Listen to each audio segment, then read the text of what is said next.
സംസ്ഥാനത്ത് മഴക്കെടുതിയിൽ ഇന്ന് 5 പേർ മരിച്ചു. ഇതോടെ ഒരാഴ്ചക്കിടെ മഴക്കെടുതിയിൽ മരിച്ചവരുടെ എണ്ണം 31 ഇന്ന് മരിച്ചതിൽ 2 പേർ ആലപ്പുഴ ജില്ലയിലാണ്. ഹരിപ്പാട് മീൻ പിടിക്കാൻ പോയ പിലാപ്പുഴ സ്വദേശി സ്റ്റീവ്, കായകുളം കട്ടച്ചിറയിൽ ചക്കാലത്ത് കിഴക്കതിൽ പത്മകുമാർ എന്നിവരാണ് മരിച്ചത്.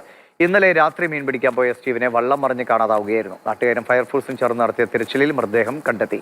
ജോലി കഴിഞ്ഞ് വീട്ടിലേക്ക് പോകുന്ന വഴി ഇന്നലെ പാടത്തെ വെള്ളക്കെട്ടിൽ വീണാണ് പത്മകുമാർ മരിച്ചത്. എറണാകുളം കുമ്പളം വേമരാണ്ടുകായലിൽ വഞ്ചി മറിഞ്ഞ് കാണാതായ കെടാമംഗലം സ്വദേശി രാധാകൃഷ്ണൻ, കണ്ണൂർ പാട്യം മുതിയങ്ങയിൽ തോട്ടിൽ വീണ് കാണാതായ നളിനി എന്നിവരും മരിച്ചു. 2 ദിവസം മുൻപാണ് രാധാകൃഷ്ണൻ വള്ളത്തിൽ പോയത്. ഇന്നലെയാണ് വയോധികയായ നളിനിയെ തോട്ടിൽ വീണ് കാണാതായത്.